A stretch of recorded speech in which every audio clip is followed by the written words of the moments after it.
तो बेटा हम डिस्कस कर रहे हैं मेजर ऑफ सेंट्रल टेंडेंसी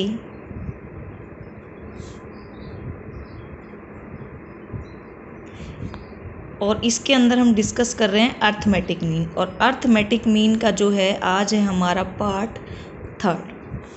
तो देखो स्टूडेंट्स, अर्थमेटिक मीन जो चल रहा है हमारा, इसके अंदर हमने कल डिस्कस किया था कि इन केस अगर इंडिविजुअल सीरीज आपको गिवन है then how you have to calculate the value of arithmetic mean.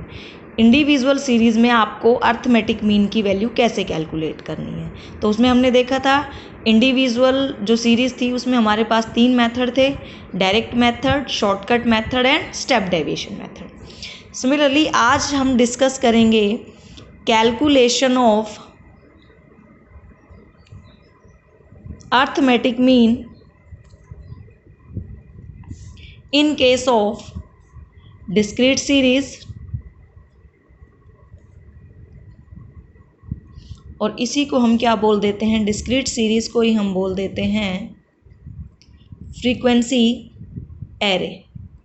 Frequency array. तो देखो अब सबसे पहले डिस्क्रीट सीरीज होती क्या है, ये मैं पहले भी आप लोगों को बता चुकी हूँ।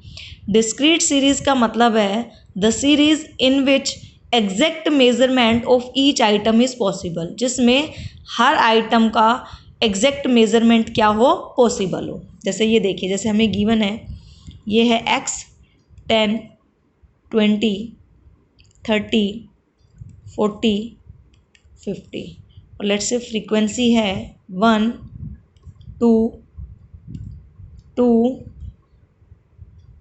3 एंड अगेन 2। ठीक है, ये कोई एक सीरीज़ हमें गिवन है, तो अब इसको देखते ही हमें पता लग जाएगा। देखो यहाँ पे ये कौन सी सीरीज़ है, x भी गिवन है और f भी गिवन है। f होता है फ्रीक्वेंसी। फ्रीक्वेंसी का मतलब क्या होता है, फ्रीक्वेंसी का मतलब होता है the number of time an item repeat itself in a series. एक नंबर अपने आप को किसी सीरीज़ में कितनी बार रिपीट कर रहा है, वही उस नंबर की क्या होती है, फ्रीक्वेंसी। जैसे 10 के आगे हमने 1 लिखा है, मतलब किसी सीरीज़ में 10 जो है वो कितने टाइम आया, 1 time, 20 2 times, 30 2 times, 40 3 times and 50 2 times. तो उसको हमने क्या बना दिया, उसकी फ्रीक्वेंसी बना दिया। तो देखो बेटा, इंडिविजुअल सीरीज़ की तरह ही यहाँ पर भी हमारे पास 3 मेथड है। सबसे पहला है हमारे पास डायरेक्ट मेथड। सबसे पहला क्या है, डायरेक्ट मेथड। तो देखो x बार हम डिनोट करते हैं किसको, एवरेज को। तो इसके अंदर जो हमारा फॉर्मूला है वो हमारा क्या होगा, summation fx over summation f। ठीक है, इसको थोड़ा सा देखो एक बार। देखो जब हम इंडिविजुअल सीरीज़ की बात करते हैं, इसको याद रखने का तरीका बता रही हूँ मैं आपको, तो वहाँ पर हमारा फॉर्मूला होता है समेशन x अपॉन n। अब देखो n वहाँ पे क्या था, टोटल नंबर ऑफ आइटम।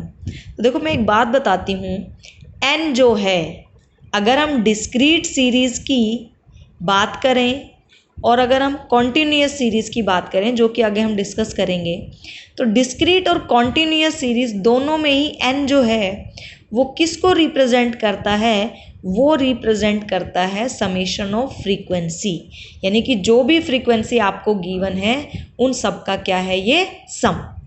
तो अभी वहाँ पे देखो, वहाँ पे आपके पास क्या था, ओनली समेशन x था। तो ऑब्वियस ही बात है वहाँ पर f की कोई बात नहीं थी, क्योंकि वहाँ पे फ्रीक्वेंसी गिवन ही नहीं थी। क्यों गिवन नहीं थी, क्योंकि वो इंडिविजुअल सीरीज़ थी। तो यहाँ पे हमारे पास फ्रीक्वेंसी गिवन है, तो फ्रीक्वेंसी गिवन है तो x को सिंपली जस्ट आपको किससे मल्टीप्लाई करना है, f से मल्टीप्लाई करना है। ठीक है, आपको बस इंडिविजुअल सीरीज़ के फॉर्मूले याद रखने हैं और इंडिविजुअल की हेल्प से ही आपको आगे जो डिस्क्रीट सीरीज़ और कॉन्टीन्यूअस सीरीज़ है उनके फॉर्मूले बनाने हैं। तो ये हो गया summation fx upon summation f। अब समेशन fx का मतलब क्या है कि फ्रीक्वेंसी को मल्टीप्लाई करना है किसके साथ, x के साथ। यानी कि पहले f को x के साथ मल्टीप्लाई करो, उसके बाद उनका क्या करो, सम करो। तो देखो 10 इंटू 1 10, 20 इंटू 2 40, 30 इंटू 2 60, 40 इंटू 3 अगर आप करते हो तो आपके पास आएगा 120, एंड 50 इंटू 2 अगर आप करते हो तो आपके पास आएगा 100। तो देखो फर्स्ट स्टेप यहाँ पे आपका हो चुका है। पहले आपको यही करना है एफ एक्स, ऐसे कोई भी लिखा हुआ हो कोई भी, तो इसका मतलब ये है ये दोनों के दोनों जो है आपस में किस में है, मल्टीप्लिकेशन करनी है इनके बीच में। तो ये आपके पास फ्रीक्वेंसी है, ये आपके पास एक्स है, तो एफ एक्स यानी कि f और x को आपस में क्या करो, मल्टीप्लाई। 10 इंटू 1 किया, 20 इंटू 2, सिमिलरली सभी नंबर्स को आपस में क्या करना है, मल्टीप्लाई। अच्छा ये समेशन नहीं, ये तो हो गया एफ एक्स। फिर आप फॉर्मूले में देखो आपको चाहिए क्या, समेशन ऑफ एफ एक्स, यानी कि यहाँ पर आप क्या करो, समेशन ऑफ एफ एक्स, यानी कि जो भी एफ एक्स के नंबर है आपके उन सबको आप क्या करो, सम करो। तो देखिए ये 100 हो गया, 60 + 40 आपका 100, 100 कितना हो गया 200, 300 और ये आपका आ गया 330। कितना आ गया आपका ये 330। आप इसको ऐड करो, 60 + 40 आपका क्या हो जाएगा 100, 100 + 10 110, ये हो गया 210, 330 + 20 करेंगे, ठीक है। अभी इसको डिवाइड किससे करना है, समेशन ऑफ फ्रीक्वेंसी से।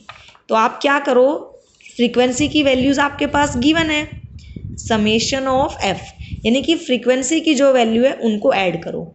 3 + 2 5, 7, 9 + 1 ये आपके पास क्या आ गया 10, ठीक है। तो अब देखिए x bar is equal to क्या हो जाएगा 330/10। तो एवरेज जो है आपका कितना हो जाएगा 33।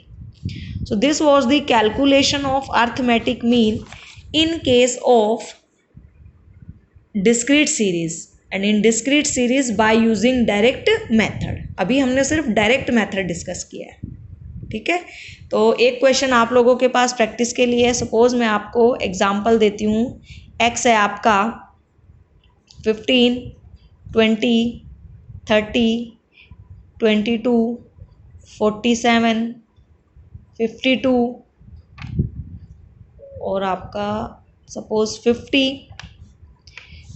ये कुछ वैल्यूज़ गिवन है x की और फ्रीक्वेंसी है 2, 5, 7, 1, 3, 4, 1, ठीक है। So you have to calculate the value